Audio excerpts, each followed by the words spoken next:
प्यारे इस्लामी भाइयों, हजरत सैयदना शेख शिबली रहमतुल्लाहि अलैह बहुत बड़े बुजुर्ग गुजरे हैं। आप मुआरिफे इसमें जात बयान फरमा रहे थे कि अल्लाह का नाम लेने से दिल में सुकून आता है, दिल की कैफियत बदलती है, मन में उजाले होते हैं, रोशनियां मन में पैदा हो जाती हैं। अबू अली सीना जो उस दौर का बहुत बड़ा फलसफी था, वो उस मजलिस में मौजूद था। तो कहने लगा, आपने अजीब बात कह दी, अल्लाह की रात तो मुअस्सर है, लेकिन नाम में क्या रखा है? जो फलसफी हजरात हैं वो हर चीज की चार शक्लें बयान करते हैं। एक शक्ल खारजी, दूसरी शक्ल ज़हनी, तीसरी शक्ल किताबी, चौथी शक्ल लफ्जी। मिसाल के तौर पर आग, इसकी चार शक्लें हैं।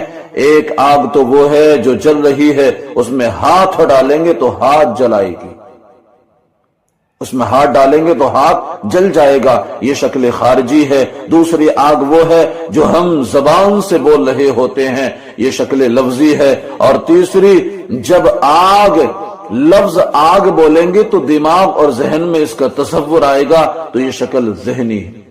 और चौथी, कागज के ऊपर आग छाप दें, इसकी तस्वीर बना दें, तो ये शक्ल किताबी है। इन चारों में असल शक्ल खारजी है। इसी तरह फलसफी हजरात कहते हैं हर शे की चार शक्लें हैं, इनमें हकीकी शक्ल खारजी ही होती है।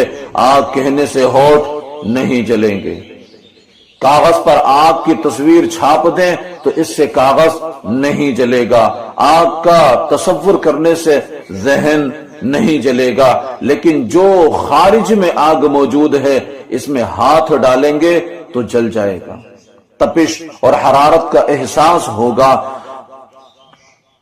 तो जो आग खारजी है वही इस आग की सूरत असली है, बाकी एतबारी सूरत है।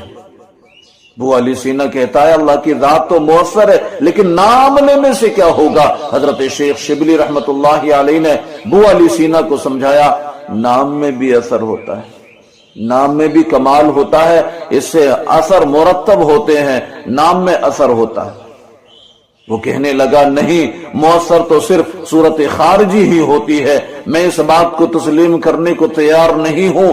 हजरत शेख शिबली गुस्से में आ गए, फरमाया, अबू अली सीना, मैं तुझसे क्या बात करूं, तू तो गधा है, क्या बात करूं मैं तुझसे, तू तो गधा है।